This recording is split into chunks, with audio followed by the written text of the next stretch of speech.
Vamos orar para começar? Amado Deus, obrigado por esse tempo e obrigado por podermos começar mais um momento de estudos. Pedimos a graça do Senhor, sabedoria, para conversarmos sobre tudo que conversaremos nessas 2 aulas de hoje à noite. Obrigado pelo que a gente já pôde estudar até aqui, que em todo o nosso estudo daqui para frente, te glorifiquemos e sejamos edificados pelo Teu Espírito Santo.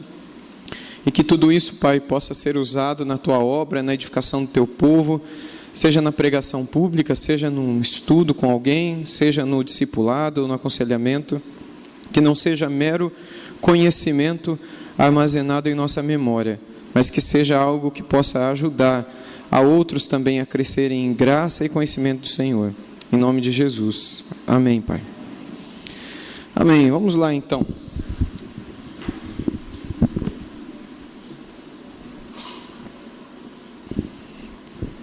Nós vimos na noite passada e retrasada esses pontos aqui, contexto religioso, contexto apologético e contexto autoral.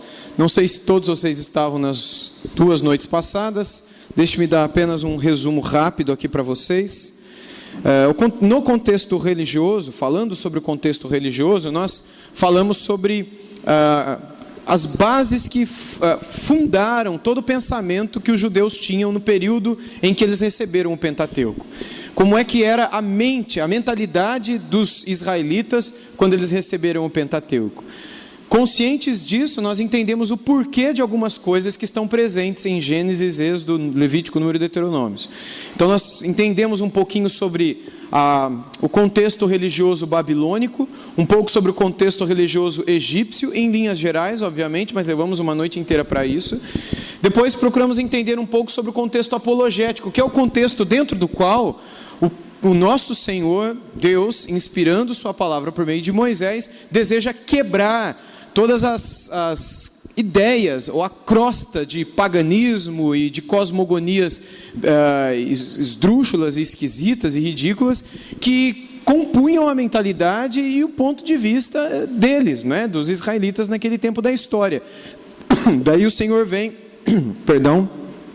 desmontando passo a passo tudo aquilo que eles nutriam em suas almas com relação a o que era a criação, o que era a verdadeira religião, o que era a realidade das divindades, no plural. Então Deus vem destruindo tudo isso num esforço para edificar a fé e para mostrá-los como eles também deveriam guardar a fé quando eles entrarem no meio de alguns povos que possuíam fé diferente da deles e que tentaria incluir no coração deles a fé desses povos. Então o objetivo desse texto de Gênesis, Êxodo, Levítico, Número e Deuteronômio, não era apenas instruir fé, mas prepará-los apologeticamente para enfrentar tudo aquilo que enfrentariam quando entrassem em Canaã.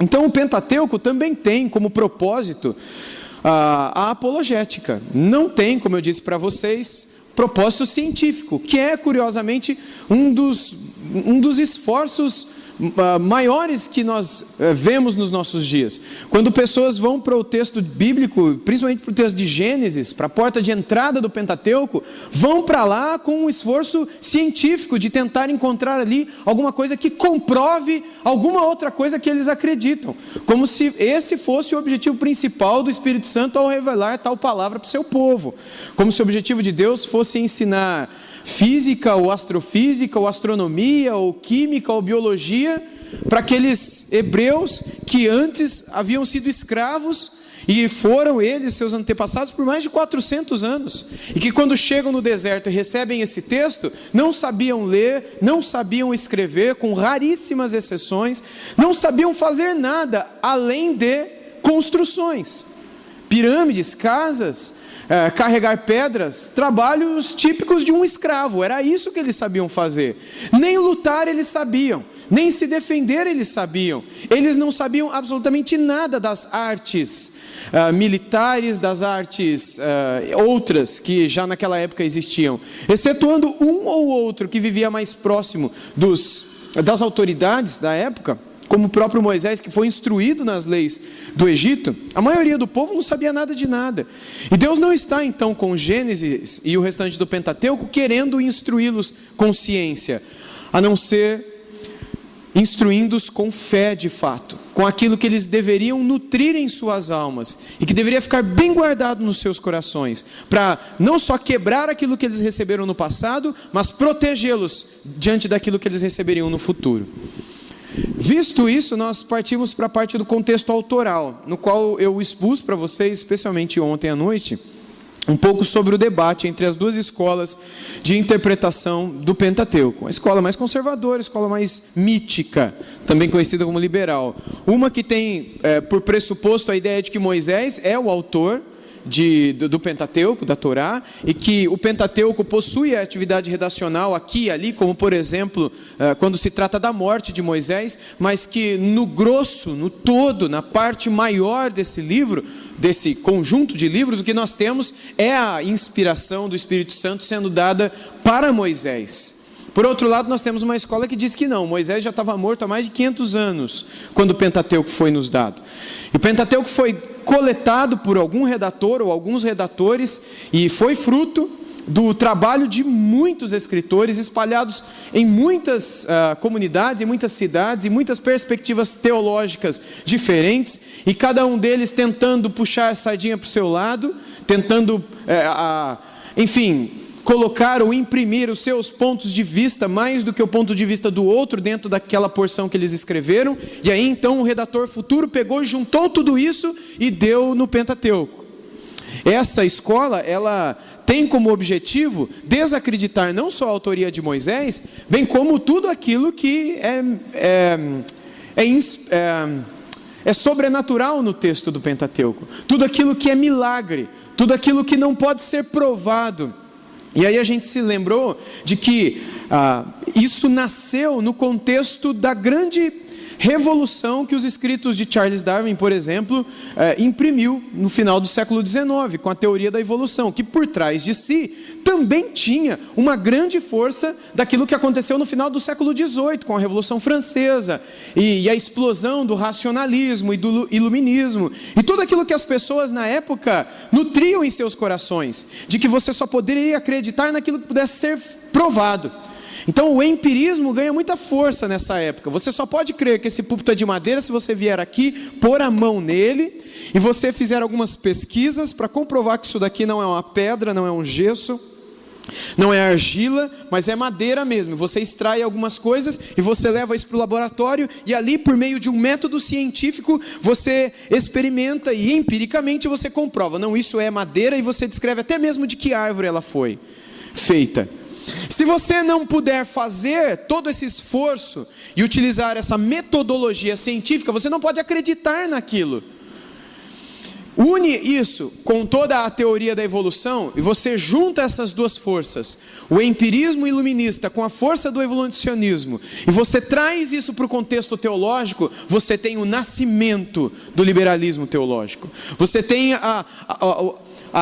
um nascimento mesmo de tudo aquilo que depois veio a se fortalecer nos seminários, e hoje a gente vê nas igrejas também. No século passado, principalmente na Europa, nos Estados Unidos, o que a gente via era apenas quando a gente vê hoje pelos estudos dessa época, eu não estava vivo antes nessa época, não é? O que a gente vê é que isso estava simplesmente circuncidado dentro dos seminários. Fora do seminário, raramente você encontrava alguém que acreditava nessas besteiras que o inimigo plantou dentro da igreja. Besteira, por exemplo, de que o êxodo não aconteceu, pelo menos como está na Bíblia. As pragas não aconteceram, o mar não se abriu, Moisés não foi ao Sinai, Deus não escreveu na pedra, Moisés não quebrou as pedras quando viu o bezerro de ouro e as outras coisas que o povo fez. Nada daquilo que está ali. Daquilo que está ali você tira 10% talvez de história, de fato que aconteceu. E isso é palavra de Deus, o resto é mito. E a gente tem que desconstruir isso daí, para poder construir aquilo que deveria ser uma fé racional para todo mundo. E aí então a gente cria uma ciência, essa ciência é ensinada, e aí todo mundo vai poder acreditar em Deus, porque a gente vai provar que Ele existe, a gente vai tirar um mito da história. Com isso eles tiram o sobrenatural, e isso estava apenas circunscrito aos seminários. Depois de um tempo, os alunos que ouviram isso nos seminários foram para a igreja, e as igrejas começaram a aprender isso, e as igrejas começaram a morrer. E aí então o que a gente percebe na Europa, que é onde tudo isso nasceu, é aquilo que é chamado depois por alguns teólogos como chão queimado ou terra queimada, não é? Onde o liberalismo teológico entrou praticamente não nasceu mais nada, não floresceu mais nada. A semente do evangelho poderia ser lançada, mas ali não mais nada se brotava e se nascia. Terra queimada, de fato. Sabe aquele, não sei se vocês chamam assim aqui, na minha cidade, lá a gente chama de mata-mato, que é uma espécie de veneno que você passa num terreno para não nascer mato ali. Vocês têm isso aqui? Chama mata-mato também? Mesma coisa?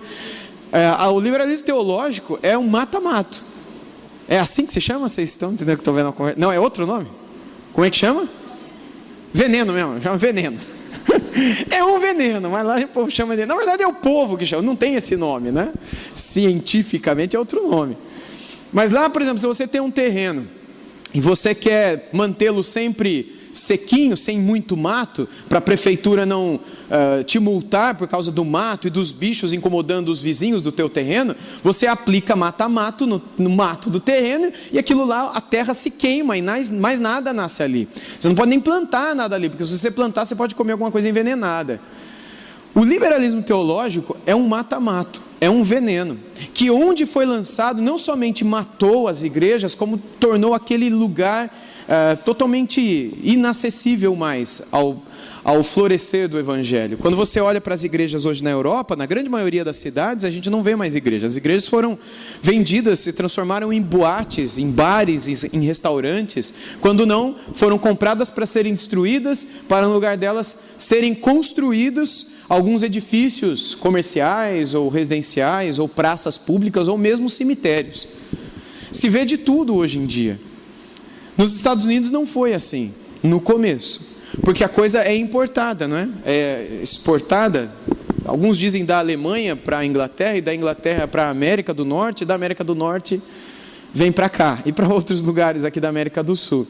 Nos Estados Unidos se constata a mesma coisa. Há um tempo atrás eu estive junto com um pastor americano, que pregou num curso que é promovido pela editora Fiel, curso Fiel de Liderança, talvez você já tenha ouvido falar desse curso, e eu sou o tutor teológico desse curso, e há um tempo atrás veio um pastor, vocês já devem ter ouvido falar dele também, o Steve Lawson, dar aula durante uma semana, e eu fiquei com ele no hotel, e a gente almoçava, jantava, e acompanhava ele e os alunos nas aulas, e em algumas das conversas que tivemos, nós tratamos sobre essa questão do liberalismo teológico, e uma coisa que ele disse foi que ele foi pregar numa igreja, eu não lembro aonde, mas foi nos Estados Unidos, e uma igreja que o pastor o convidou com bastante desejo que ele fosse ali pregar. Ele imaginou que era uma igreja conservadora, uma igreja bíblica, uma igreja temente ao Senhor, uma igreja lindíssima, ele descrevendo a igreja, um prédio gigantesco, o jardim da igreja maravilhoso, e aí quando ele entra e começa a pregar, tinha cerca de 15 pessoas ali, uma igreja para mais de 5 mil pessoas, tinha umas 15 ali. E aí ele imaginou que o pastor talvez trouxe o horário um pouco mais para cedo, os irmãos se enroscaram no trânsito, não conseguiram chegar. E aí ele pregou, e aqueles 15 ficaram ali até o final e não apareceu mais uma alma viva. No segundo culto, a mesma coisa, com um pouco menos de pessoas. Aí depois, perto da hora do almoço, da despedida também, ele foi ao escritório do pastor, e eles conversando, e ele perguntou ao pastor sobre a realidade daquela igreja, e ele falou, não, aqui nós temos 5 mil membros. Ele falou, mas o que aconteceu, não é, com esses irmãos que não estavam aqui? Ele falou, não, os irmãos aqueles são mais maduros. A gente entende aqui que a gente não precisa ir à igreja para ser igreja. Nós entendemos que essa ideia que está nas igrejas históricas já há muito tempo, e agora nas pentecostais e nas neopentecostais também, de que você deve estar em comunhão com as pessoas, que isso tudo é bobeira. Nós entendemos que nós somos uma comunidade de amigos, uma vez a cada 3, 5 meses nós nos encontramos para uma ceia, que na verdade é um grande almoço, e aí o Lawson perguntou com relação ao sustento, e falou, não, no começo do ano a gente faz o planejamento do que precisa para o ano inteiro, e aí a gente manda o carnê, alguns pagam de uma vez só, outros dividem em 12 vezes, outros dividem em 6 vezes, mas todo mundo paga o que tem que pagar, e a gente tem sustento para viver o ano inteiro, para manter o jardim, manter a pintura, manter a limpeza dos vitrais, manter toda a estrutura. Mas nós não entendemos que se precisa chegar e estar com e ouvir uma pregação. Nós somos uma igreja... E aí o Lawson entrou em detalhes com relação à fé, à teologia daqueles irmãos. Vocês sabem que o Steve Lawson é de tradição reformada, e ele questionou o pastor sobre aquilo, ou se pelo menos ele é de uma linha conservadora, ou que não seja reformado, mas que seja crente pelo menos. Não é? Não precisa ser reformado, mas é crente. Aliás, tem muito crente, tem muito reformado que nem crente não é. Não é?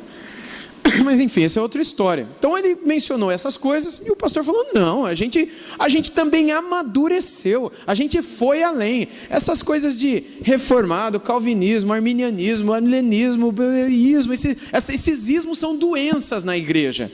Nós entendemos que a palavra de Deus, ela precisa ser desmistificada. E aí entrou nessa conversa, e o Lawson já sabia diante de quem ele estava e o que é que havia matado aquela igreja, porque na verdade aquela igreja era uma terra queimada. Vai chegar um momento em que aquelas pessoas entenderão que nem mesmo dar o dízimo elas precisam.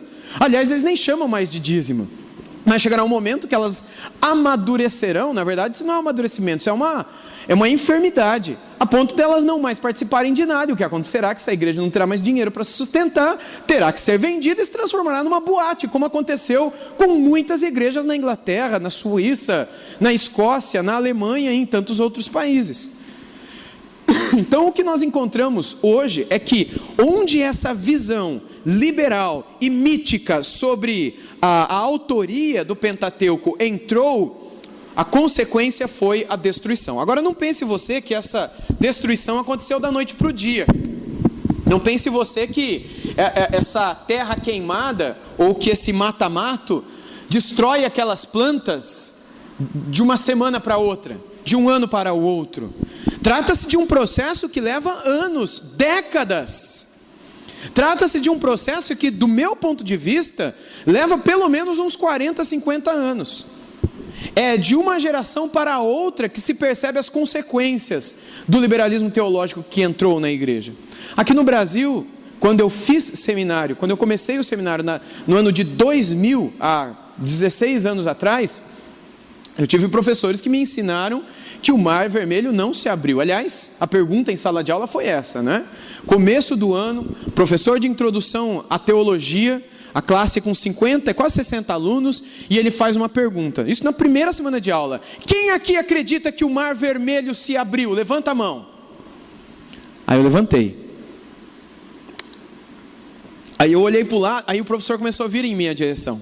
E eu estava escrevendo, anotando tudo que ele falava, ele perguntou e eu levantei a mão assim. Ele veio na minha direção, eu comecei a olhar para o lado e vi que só eu estava com a mão levantada. Eu era mais chucro, não sei se vocês têm essa expressão, eu era o caipira do interior de São Paulo, onde a gente fala porta, né? A porca está morta atrás da porta da horta. E eu chego no Rio de Janeiro, e o pessoal, os meus alunos, os meus colegas de classe, depois eu fui entendendo e, enfim, pegando o jeito da coisa, e compreendi que eles já sabiam qual era a perspectiva teológica do seminário. Eu não. Para mim o seminário era uma EBD avançada. Para mim o seminário era uma maravilha. Eu poderia fazer aquilo que eu mais amava quando não era seminarista, que era estudar a Bíblia, estar na igreja, dar estudos. E eu achava que no seminário seria um pouco disso, seria o céu. Cheguei lá, descobri o inferno. Alunos chegando bêbados no seminário, casais de homossexuais, pacotes de camisinha espalhados pelo seminário e casais de namorados que tinham uma vida de casado já, assim, mais ativo do que alguns casados dentro da igreja. Além dos professores, bom, deixa eu terminar a história do professor que chegou para mim e falou, por que você acredita no Mar Vermelho se abriu? Aí minha mão baixou e falei, foi só isso que eu respondi, gente. Porque isso está na Bíblia. Ele falou, mas você acredita nisso? Você estava lá? Aliás, você estava lá, foi numa outra aula, quando ele nos questionou sobre a ressurreição de Jesus. Eu fiz a mesma pergunta e eu, besta, levantei a mão de novo. Mas eu baixei mais rápido, porque ninguém levantou a mão. E ele também naquela aula demonstrou com toda a sua habilidade que Jesus Cristo jamais ressuscitou. Que Jesus Cristo ressuscita no coração de todo aquele que se converte. E eu fui ouvir esse cara pregando na igreja dele, uma grande igreja no Rio de Janeiro, e uma noite que um cantor gospel famoso na época, que eu era fã do cara, depois Deus me libertou disso, eu fui ver O cantor gospel famosão da época. Eu não vou falar aqui agora para não ficar feio, né? Senão vai piorar mais ainda a minha situação. E aí o cantor cantou e o pastor pregou. E na pregação o pastor citou justamente a ressurreição de Jesus, como se ele cresce. E ali eu lembrei de algo que um outro pastor falou um tempo depois, sobre a língua da serpente, sabe? Aquele que prega uma coisa aqui, ensina outra coisa ali, e nisso divide a mente das pessoas e mata a igreja. Esse pastor depois foi expulso de sua igreja por causa de escândalo, não somente na área sexual, mas também na área de desvio de recursos, a ponto de a igreja proibi-lo. Um dia que ele veio pregar, a igreja colocou policiais na porta para não deixá-lo entrar, por causa, enfim, de uma série de escândalos envolvendo o seu nome. E esse cara foi um professor de teologia. E esse, junto de outros padres, aliás, o único professor que eu tive aula naquele primeiro ano, que era crente, você já esteve aqui, foi o Franklin Ferreira. Ele foi meu professor lá, e era o único crente que eu tive naquela época. Provavelmente tinha outros, mas como eu fiquei só um ano naquele seminário, eu não consegui ficar lá mais do que um ano. Depois eu saí de lá, fui estudar em um outro seminário, onde tinha crentes dando aula. Mas naquele seminário, o único que fez com que me sobrevivesse um pouco a fé no coração foi o pastor Franklin Ferreira. Estes homens todos formaram pastores. Onde estão esses seminaristas que hoje são pastores? Eles estão pastoreando igrejas, Brasil afora. Alguns se tornaram missionários. E muitos deles ainda guardam no coração a fé que eles aprenderam no seminário. É de um dia para a noite que essas igrejas morrerão? Não. Eles estão no tempo em que vivemos ensinando essas coisas legais, essas coisas revolucionárias, para agora, para a gente aqui, não é? Coisas que muita gente tem pregado e ensinado pelo YouTube, esses pastores famosos de internet, e que desmistificam todas as coisas, e que gostam de um cenário todo esquisito, não é? Mas que são para frente. São pastores avançados, evoluídos, que já saíram desse tempo das cavernas nos quais as pessoas acreditavam que a Bíblia é inspirada por Deus. São pastores mais inteligentes, são pastores evoluídos, são pastores esclarecidos, instruídos, diferente da massa burra, insensata, que ainda acredita naquilo que os antepassados pregavam, que ainda acredita na antiga escritura inspirada por Deus, cuja redação autoral inicial foi de Moisés. Não, a gente já evoluiu disso daí, já passamos disso daí, e é por isso que em nossas igrejas as coisas já não são mais como eram nas igrejas passadas. Hoje tudo pode, tudo crê, tudo espera, mas não no sentido bíblico, mas no sentido liberal da prática de vida. Eu mesmo tenho parentes que são membros de algumas igrejas, que são pastoreadas por pastores que saíram desses seminários, cuja vida dessas pessoas é como a vida de qualquer pessoa no mundo fora da igreja. A vida sexual, a vida social, a vida empresarial é exatamente a mesma daqueles que não têm temor nenhum de Deus. E quando você conversa com eles, eles dizem: não, o nosso pastor, ele é um pastor esclarecido. O nosso pastor, você precisa conhecer, eles dizem para mim. Ele é o pastor. Ele é tudo que eu sempre procurei na minha vida e nunca encontrei. Aquilo é uma igreja maravilhosa. E aí você conversa com ele, a vida dos filhos, a vida deles, a vida, enfim. É uma vida totalmente imoral, totalmente devassa, totalmente cheia de pecados, tal como é a pregação, ou pelo menos a permissão que é dada destes púlpitos. Aonde tudo isso nasce? Isso nasce na concepção mítica da inspiração e da autoria das Escrituras. Você destrói essa base, você consegue destruir todas as demais coisas. E com o tempo, daqui a algumas décadas, a menos que Deus intervenha e nos conceda um avivamento, o que nós perceberemos é uma terra queimada, tal como se observou na Europa, se observou nos Estados Unidos da América, e como se observará, se Deus não nos impedir disso, aqui no Brasil também. Bem, hoje à noite a gente passará para um outro contexto, que é o contexto histórico, a história em si. E eu gostaria de fazer algumas observações gerais aqui com você, que eu tiro do livro Foco em Desenvolvimento do Antigo Testamento, do pastor Carlos Oswaldo Cardoso Pinto. Moisés, então, é o autor que sintetizou as tradições orais e talvez escritas. Esse é um dos primeiros pontos que eu quero colocar. É óbvio que antes de Moisés escrever o Pentateuco, o povo já cria em muitas coisas. Moisés viveu muitos anos depois de Abraão, no mínimo 500, 600 anos depois de Abraão, torno de 600 anos depois. De onde ele ouviu falar de Abraão? Não foi Deus que chegou no monte e revelou isso a ele. Obviamente ele conhecia isso. E a hora que ele senta para escrever, o Espírito Santo o inspira e concede a ele a graça e a autoridade para que o texto saia inspirado. Moisés recebe muita coisa do Senhor, mas nem tudo que está no Pentateuco foi ditado. Há ditado, texto ditado no Pentateuco? Tipo, Deus fala, senta aí e escreve assim.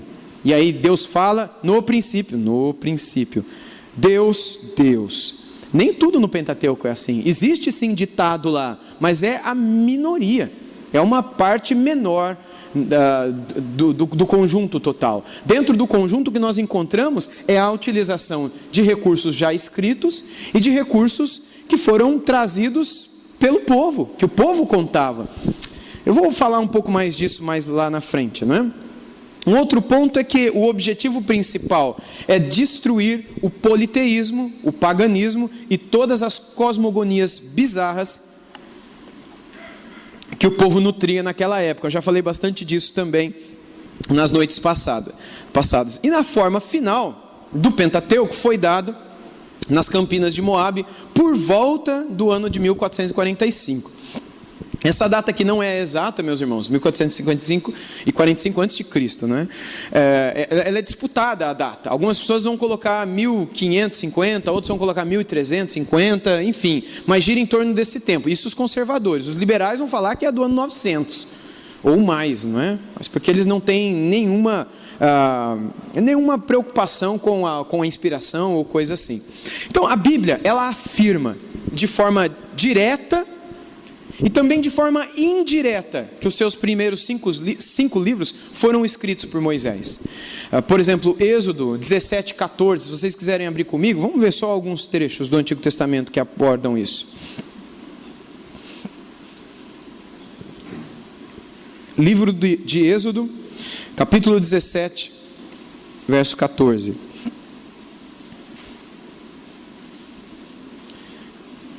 Diz assim a palavra do Senhor: Então disse o Senhor a Moisés: escreve isto para a memória num livro e repete-o a Josué, porque eu hei de riscar totalmente a memória de Amaleque de debaixo do céu. Percebem?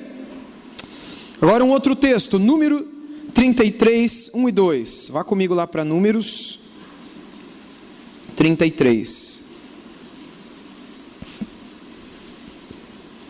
Versos 1 e 2. São estas as caminhadas dos filhos de Israel que saíram da terra do Egito, segundo os seus exércitos, sob as ordens de Moisés e Arão. Verso 2. Escreveu Moisés as suas saídas, caminhada após caminhada, conforme o mandado do Senhor. E são estas as suas caminhadas, segundo as suas saídas. Vá também, bom, dentro de Deuteronômio 31, 9, mas repete a mesma coisa. Vá comigo para 2 Reis 21. 2 Reis 21, 8.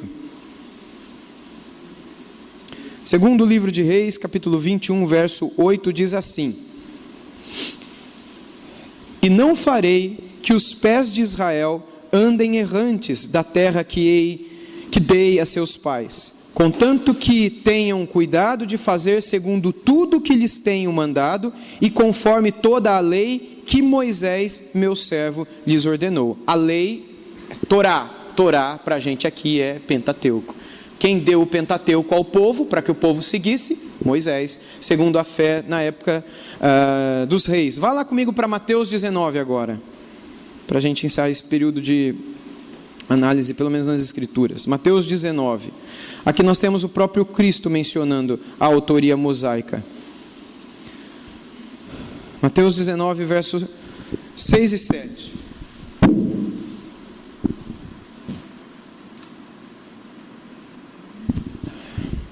De modo que já não são mais dois, porém uma só carne. Portanto, o que Deus ajuntou não separe o homem. E replicaram-lhe: Por que mandou então Moisés dar carta de divórcio e repudiar? Foi Moisés que mandou? Onde está isso? Está nos livros que compõem o Pentateuco. Onde é que está a ideia de unir-se em uma só carne? Está também dentro dos livros que compõem o Pentateuco, mais especificamente Gênesis, não é? Capítulo 2. E Jesus está dizendo que quem é o responsável pela escrita destas palavras? Moisés. Então a gente vê tanto dentro do Pentateuco, a gente leu Êxodo e Número, poderia Deuteronômio também, e a gente leu fora do Pentateuco, em 2 Reis e em Mateus, o reconhecimento de que esse texto foi inspirado pelo Senhor e foi colocado nas mãos de Moisés. Vamos pensar um pouquinho no contexto agora histórico. Israel viveu escravo durante mais de 400 anos. O povo fecha por 400, mas foi um pouco mais do que isso. E ele foi submetido, durante todo esse tempo, a um verdadeiro massacre intelectual. Tudo aquilo que eles receberam de Abraão, Isaac e Jacó, e depois Jacó ensinou para os seus filhos nem todos foram ali tementes assim a Deus, não é? Foram capazes de vender um irmão, depois mentir para o pai, dizendo que o filho tinha morrido. Até que depois toda a história acontece com José do Egito, no final do livro de Gênesis. Então eles não eram tão tementes assim. E é bem possível que eles não passaram, todos eles, as gerações futuras, tudo aquilo que eles criam. Mas vamos supor, na melhor das hipóteses, que eles tenham passado. Essas gerações, elas não continuaram a manter isso. Não só por iniciativa própria, mas também porque elas foram colocadas debaixo de uma verdadeira enxurrada de informação que compunha em si o politeísmo. A ideia de que vários deuses, e eu citei alguns na primeira noite, Ra, Aton-Ra, Atum, Amon, Amon-Ra, Gebi, Shut e outros deuses, Nun, e essas divindades todas elas compuseram a mentalidade, pelo menos ali dentro do Egito. E aqueles que se dedicaram um pouco mais ao estudo das divindades chegaram àquilo que na Babilônia nasceu, e eu mencionei isso também na primeira noite para vocês. Todos os deuses relacionados ao Sol, o Deus Sol, a Rainha dos Céus, a Tamuz, aquilo que a gente vê o povo adorando em Ezequiel, em Jeremias, e o Senhor Deus confrontando-os por causa de tudo isso. Então eles foram submetidos a um verdadeiro massacre, ou pelo menos a uma massacrante lavagem cerebral politeísta, e nada a não ser uma revelação divina seria capaz de quebrar essa crosta de paganismo que envolvia não apenas a história do povo israelita, mas a própria cosmogonia e também uma filosofia de história que eles possuíam em seus corações. Então esses livros que eles receberam de Moisés, em sua forma final, ali nas campinas de Moabe, por volta de 1445, pouco antes de Israel entrar na terra prometida, e também de Moisés morrer e desaparecer, ali o povo já assumia uma forma de nação realmente independente. Ali o povo já possuía pelo menos algumas décadas de história, pelo menos 40 anos de história.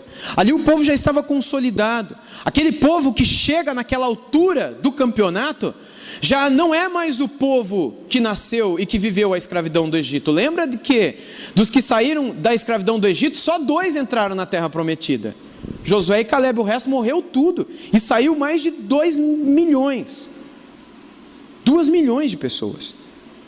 Todos eles morreram no deserto. Só 2 viram a terra prometida, Josué e Caleb. Quem são essas outras milhões de pessoas que entraram lá? São pessoas que nasceram no deserto, que não conheceram escravidão, não conheceram o trabalho duro. E muitos deles talvez nem viram o Mar Vermelho se abrirem. Nasceram depois. Conheceram o maná, conheceram o Moisés, já velhinho, conheceram o templo. O templo não, o tabernáculo, pelo menos no tempo posterior à revelação no Sinai. E conheceram as histórias que os seus pais lhes contaram. Foram eles que entraram ali. Mas eles também guardavam consigo o apreço que os seus antepassados possuíam pelos deuses do Egito. E vocês se lembram daqueles momentos mais cruciais, especialmente aqueles relatados no 4º livro do Pentateuco, no livro de Números, do desejo do povo de voltar para o Egito.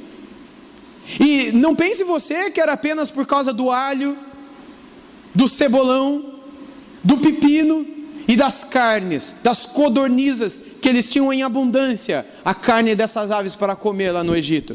Era por causa das divindades também, que eles carregavam consigo. Tanto é que aqui e ali chegaram a construir algumas divindades Por exemplo, o que era o bezerro de ouro? O bezerro de ouro não foi um deus que eles inventaram ali no meio do nada. Era um deus egípcio, um dos deuses mais fortes daquela região de onde eles foram tirados. Tanto é que quando eles chegaram ali, eles são capazes de construir um bezerro, como que dizendo, não, ele está aqui conosco. Moisés está lá com ele, mas ele está aqui, então vamos adorá-lo.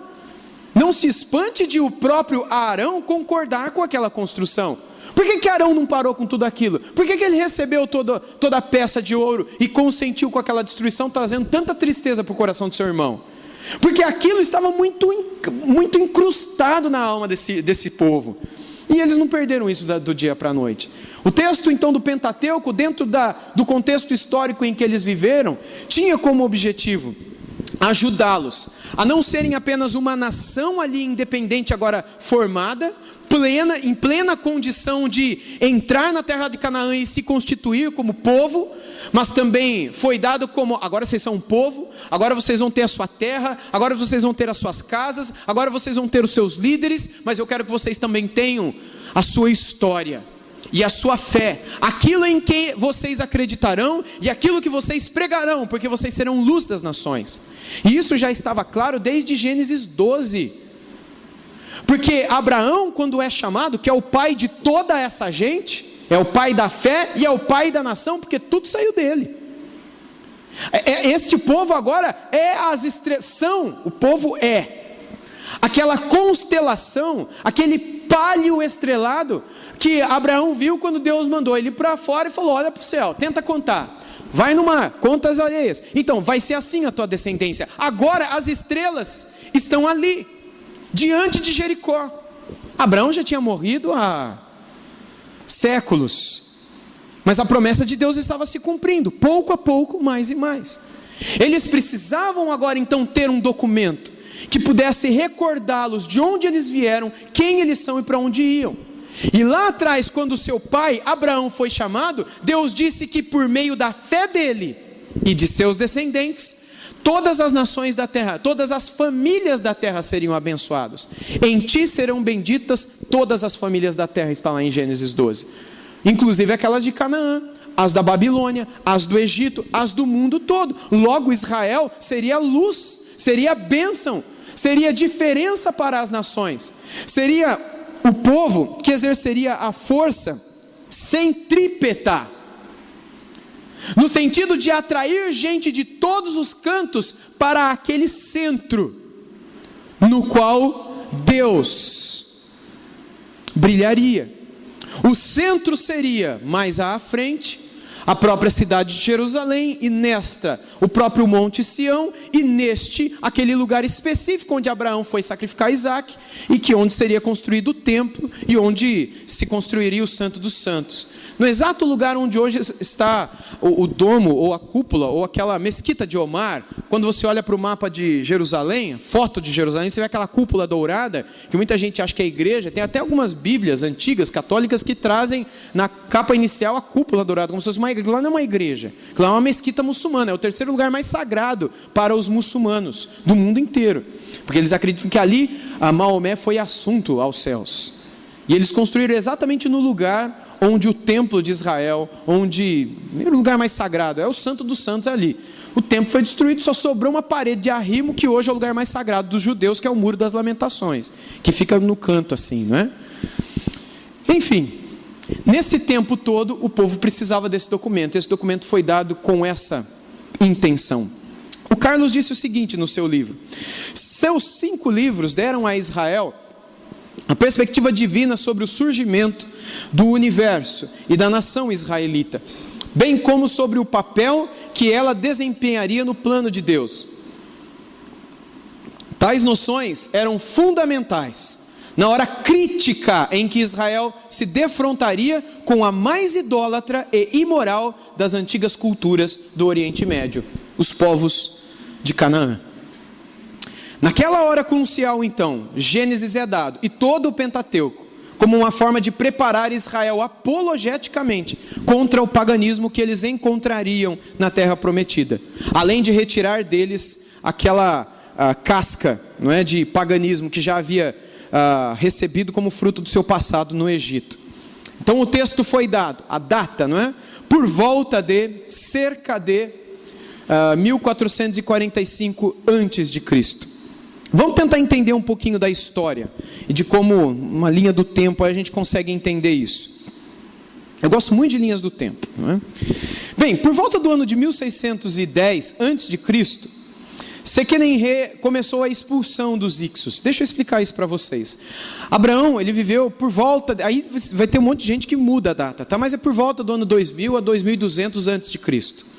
Aí alguns colocam até 1900, mas eu acho que é uma data muito assim otimista, provavelmente de 2000 para lá, antes de Cristo, Abraão.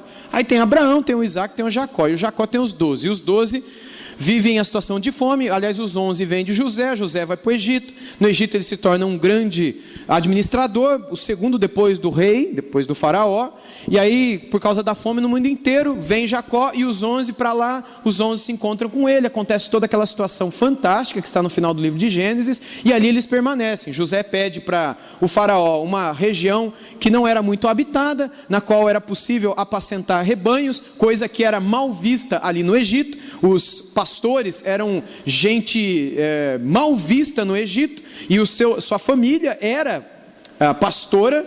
Como o trabalho pastoril era uma das atividades principais daqueles que desceram de Canaã, os parentes de José. Então é concedido a eles aquela região, e ali eles ficam até ir morrendo um por um. Morre Jacó, depois morre todos, até que morre José. E aí vocês lembram do que o texto bíblico diz? Que quando morre José, surge um faraó, surge um novo rei que não conhecia José. Lembram disso? Isso aconteceu por volta do ano 1900 a.C. Por volta de, tá? Isso é tudo, a gente não tem a data preto no branco, não. Por que isso aconteceu? Porque nessa época, e isso não está na Bíblia, mas quando a gente vai para os livros de história geral, quando a gente estuda principalmente a história do Antigo Egito, dos reinos antigos que existiram no Egito, a gente sabe da história de um povo, o povo Ixo, que é um povo que veio da região onde hoje seria a Mongólia ou o norte da China. Alguns são otimistas dizendo que até no Japão tinha Ixo, mas veio daquele extremo oriente, e que invadiram o Egito, e que destruíram os faraós da época do José. Quando José morreu, logo em seguida foi o período quando os Ixos invadiram o Egito e tomaram posse daquela nação, de todo aquele reino, na verdade. E essa é a razão pela qual aquele novo rei, aquele novo faraó, que é uma expressão para designar o líder máximo do reino, não conhecia o José. É óbvio que ele não conhecia. Aliás, ele não conhecia ninguém. Ele nem a língua do povo sabia falar. E é por isso que quando ele percebe um grande povo dentro do povo, ele escraviza esse povo, por ver que esse povo se procriava muito, que era um povo muito forte, que era um povo diferente, que era um povo inteligente, era um povo que poderia ameaçar a soberania dos Ixos que agora dominam o Egito. Quando você olha nos livros de história geral, você encontra que esse foi o exato período quando os Ixos invadiram o Egito. E foi então, aqui voltando ao slide, na época de Sequenenre, está aparecendo aí para vocês? Na época de Sequenenre, que era um egípcio, que começa a expulsão dos Ixos dali, numa espécie de revolução para restaurar a soberania egípcia sobre o reino do Egito. Isso por volta do ano de 1610. Muito bem. Depois dele, nós temos um outro faraó chamado Amoses. Amoses, ele é quem termina a expulsão dos Ixos por volta do ano 1550 a.C. Lembra que eu dei a data aqui, aproximada de 1445, 1450, para a entrega do Pentateuco. Então a gente já está perto ali.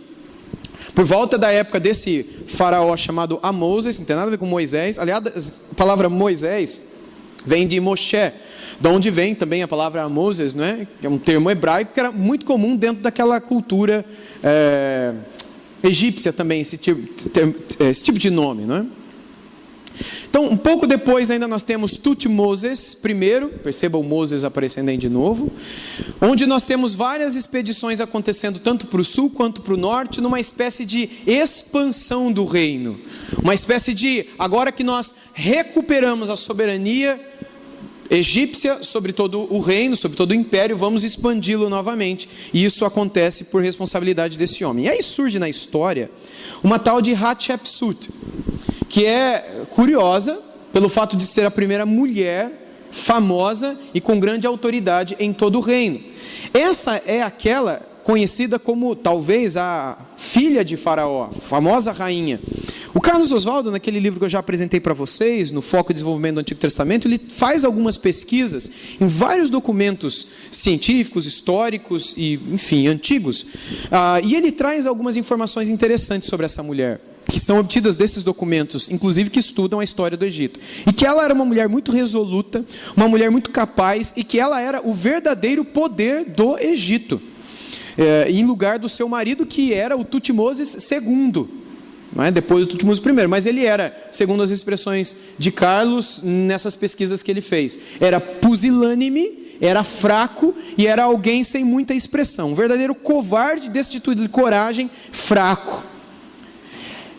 Essa filha de Faraó, aqui eu entro num outro contexto, deixa eu abrir um paralelo aqui para vocês. Dentro daquela cultura, a mulher, tal como na cultura do Oriente Médio e próximo daquela época, as culturas semitas de então, a mulher não tinha muito lugar, não tinha muita posição, a menos que ela se destacasse muito.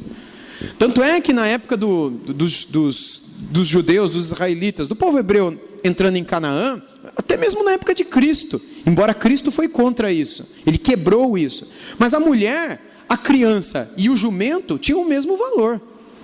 Mulher, criança e jumento era a mesma coisa. Por isso que surpreende os homens da sua época a atenção que Jesus Cristo dá às mulheres, como por exemplo na sua conversa com a mulher samaritana, dando atenção para a mulher. Você dá atenção para um jumento? Você senta lá do jumento para ficar conversando com ele? Você vai conversar com uma mulher, é a mesma coisa. Por que você vai perder tempo com uma mulher?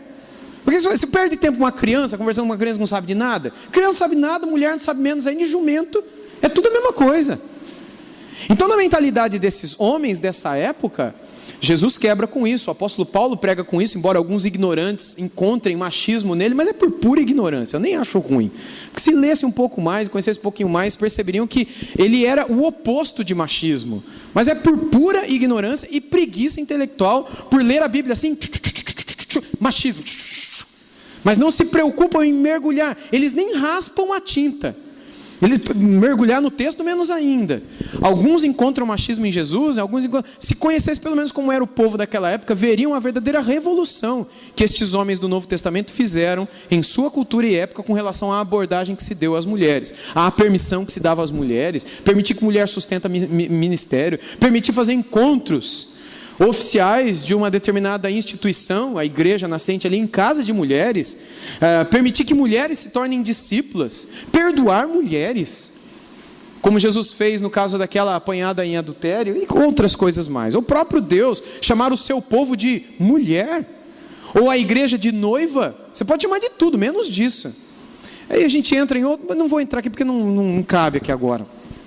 Mas quando a gente tem então uma mulher se destacando dentro do Império Egípcio, isso é de grande destaque. E voltando agora para o Egito, nenhuma mulher, ainda que filha de Faraó, poderia ter a autoridade de fazer alguma coisa que o seu pai havia instituído uma lei contra. Por exemplo, o pai de Hatshepsut, provavelmente Tutmoses I ou outro, o pai dessa Hatshepsut havia instituído o assassinato dos filhos de todos os hebreus, de todas as crianças, época na qual as parteiras hebreias mentiram para o faraó, mentiram para o rei e deixaram nascer todas as crianças, e Deus abençoou elas por causa daquilo. Está lá no início do livro de Êxodo, vocês conhecem a história, até que depois então o faraó, triste com as parteiras, na verdade muito bravo, ele manda matar todas as crianças lançando elas no rio, e aí vem a Miriam e guarda o Moisés e coloca ele e joga ali no rio, e o bebê Moisés vive toda aquela situação e chega na porta da casa do faraó, e uma jovem pega e cria. Ela não podia criar, gente. O pai dela mandou matar. Vocês estão entendendo? O pai dela mandou matar, a menos que ela já tivesse uma postura e posição surpreendentes dentro da cultura machista da época. Tanto é que lhe foi permitido criar um menino justamente hebreu, que era contra a lei do faraó. Tenta entender um pouquinho do peso disso que acontece e da autoridade que aquele homem estava dando à sua filha. Quando ela cresce, isso não é segundo os registros bíblicos, mas segundo os registros históricos da própria história do antigo reino e império egípcio. Ela se torna a famosa rainha, não chega ainda a ser uma Cleópatra, que aí seria uma outra personagem mais futura, mas que é uma outra mulher que se destaca também no Egito, mas ela se torna um antítipo dessa última, se tornando uma espécie de autoridade máxima. Bem, seguindo, nós teríamos o Tutmoses III, por volta de 1460, e ele foi quem levou o Egito ao máximo do seu poder, chegando às margens do Eufrates, aquilo que hoje seria o Iraque, derrotando o reino de Mitanni, que era muito forte naquela época no Oriente, não é? O que estendeu o reino do Egito por mais de 3 quilômetros de extensão, do rio Orontes até ao Nilo. Nós temos também o Amenófis II, essas datas são aproximadas, e que seria o filho mais velho de Faraó. Aliás, o Amenófis II, a história que conta é que o seu filho mais velho não foi o seu sucessor. Isso é outra coisa interessante também. Talvez aqui você já esteja vendo uma espécie de incongruência de datas. Por isso que tem esse C antes, porque isso tudo é cerca de, não é? O que acontece? Esse Amenófis II, segundo os registros do Antigo Egito, o filho dele mais velho morreu de causas estranhas, que não era normal dentro de uma casa imperial naquela época. E aí o filho mais novo acaba sendo o sucessor e se tornando o faraó do Egito. Por isso que muita gente atribui a Amenófis II aquele que teria sido o faraó do Êxodo. Depois você pode pesquisar na internet, na Wikipedia ou outros sites de pesquisa, aí, alguns são confiáveis, outros não, um pouco sobre Amenófis II, e você vai encontrar alguns textos que talvez atribuam a ele a figura do faraó do Egito. E uma coisa que é mais interessante ainda, é que se você for a alguns canais no YouTube que fazem documentários, né, desses do History Channel e outros canais tipo esse, eles têm feito pesquisas com as múmias desses faraós que permanecem embalsamadas em alguns museus do mundo, inclusive a de Hatshepsut. A múmia dela, o corpo dela foi embalsamado e você pode visitá-la, ir lá, apertar a mão dela. E o Amenófis II também, olhar para a cara dele e falou: tá vendo? A ciência acha que um dia pode ressuscitar esses homens, né? Bem, um dos dados que fortalecem esse pressuposto de que Amenófis II seria o faraó do Egito é a história que envolve o filho dele, que é a seguinte. Vocês já viram essa imagem, né? Aí se encontra lá no Egito, no meio das pirâmides, e no meio dela tem uma placa embaixo dela. Se eu tirar essa última imagem aqui, deixa eu voltar para vocês. Opa, ixi, voltou demais. Deixa eu seguir aqui para chegar até onde eu quero.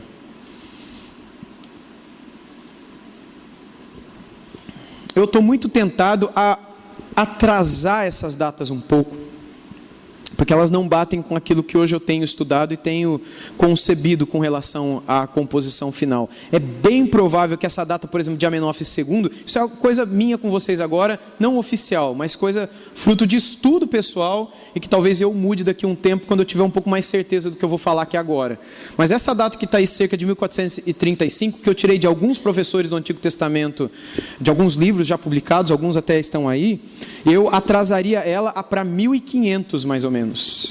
Por algumas razões que, quem sabe, um dia a gente chega lá. Mas vocês já conhecem essa imagem. Então, entre as patas, você está vendo uma pedra ali.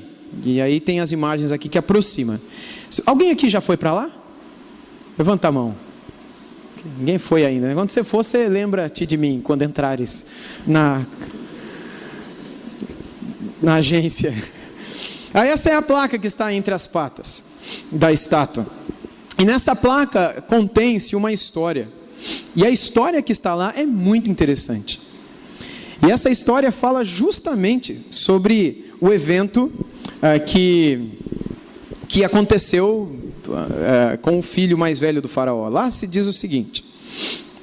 Isso aqui se chama a Estela do Sonho. Estela é um tipo de placa, de pedra. Estela, não é? Estela do Sonho.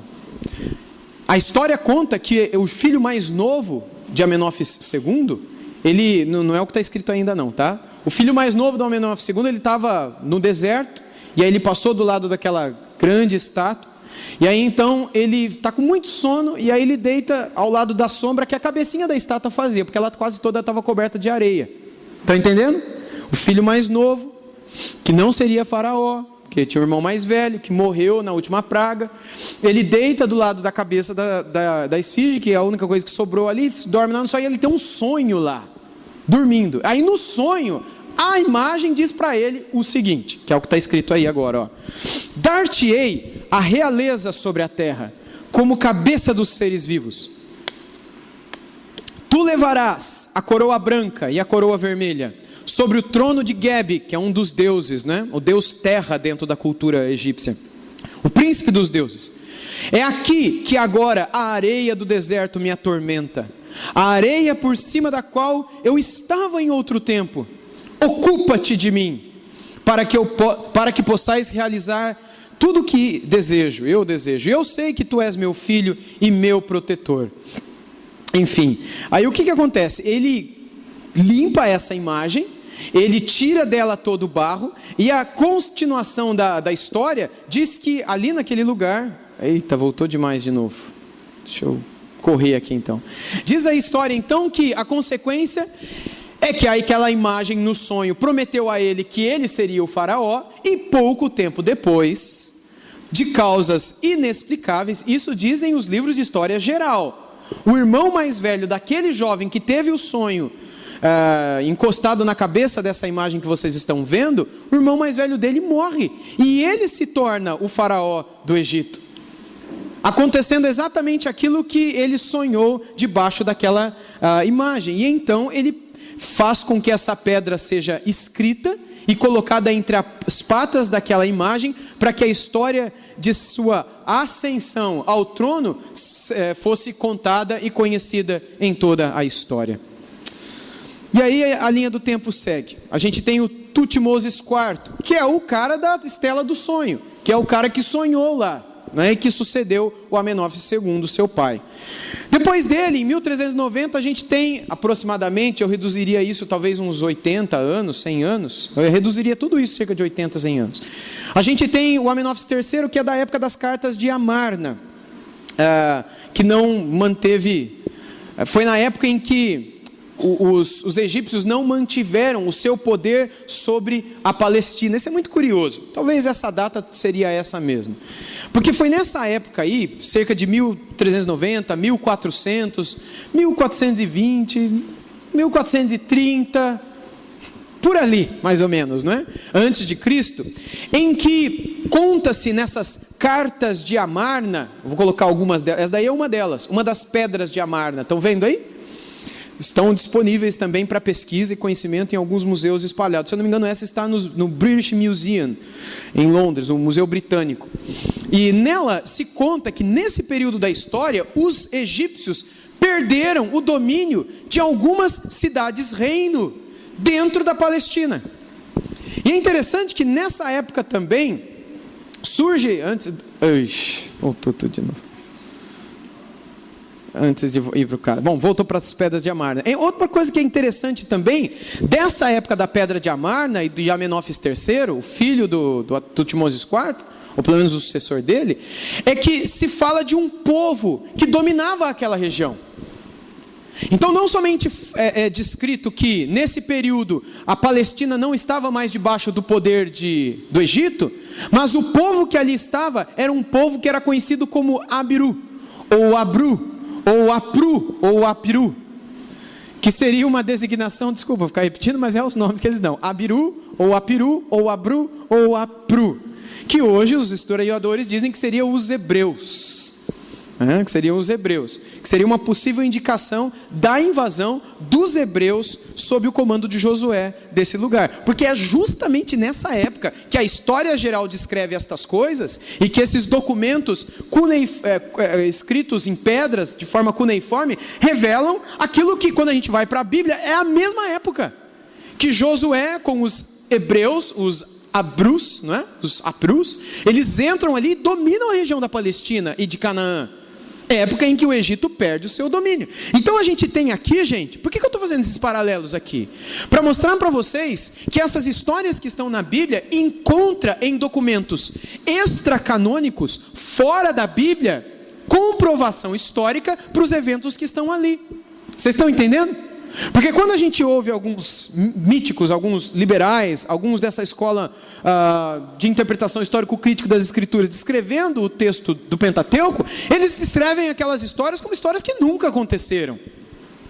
Histórias que, se aconteceram, aconteceram de forma bem menos homérica e romântica como está ali. Onde já se viu que Josué conquistou Jericó? Da maneira como ele conquistou, rodeando que nem índio, depois gritando e tudo caiu. Você está louco a gritar um negócio desse? Tenta dar uma volta em torno do supermercado 7 dias, depois grita para ver se o bicho cai. Não cai. Isso não aconteceu. Essas histórias todas foram inventadas por esse povo para tentar causar impressão, boa imagem. A mesma coisa é contada pelos liberais com relação à ressurreição de Cristo. Isso foi inventado pelos apóstolos para que o povo acreditasse numa história fantástica e abraçasse romanticamente essas coisas e por fim se tornassem cristãos. E eles vão tentando desconstruir. Então o ponto meu aqui é que não apenas dentro das escrituras intracanonicamente encontramos estes fatos, mas extracanonicamente, usando a mesma cronologia histórica, nós encontramos os mesmos fatos, com pequenas mudanças, como por exemplo a aproximação de nomes e a aproximação de datas, mas as histórias são as mesmas, e os eventos são muito semelhantes. E ali nós encontramos base para tudo isso que estamos dizendo. E curiosamente, quando chegamos a Amenófis IV, que é o último aqui que eu vou descrever, desses faraós do Egito, nós vemos aquele que foi o primeiro a introduzir o monoteísmo no Egito. E alguns vão dizer que por influência de outras religiões muito fortes e povos muito fortes que viviam à vizinhança na época. A gente sabe que povo é esse, é o povo hebreu. E o monoteísmo é forte, e ele era único em todo o mundo. E curiosamente, alguns livros de história vão descrever a influência que o Egito recebeu, especialmente Amenófis IV. Não sabemos se ele teve contato com o povo hebreu ou com os juízes que são desse período aqui, que é a época dos juízes quando ele está.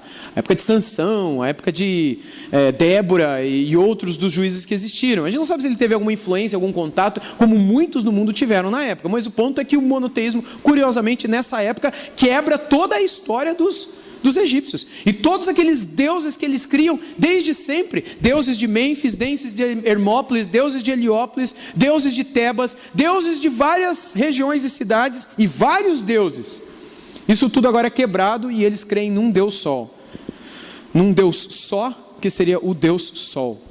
Tendo essas coisas todas em mente, é interessante a gente entrar um pouquinho em algumas observações gerais. Aliás, antes de eu entrar, eu acho bom dar um intervalo para vocês, pode ser, Cleiton? Aí daqui então 15 minutos a gente retorna para entrar nessas observações.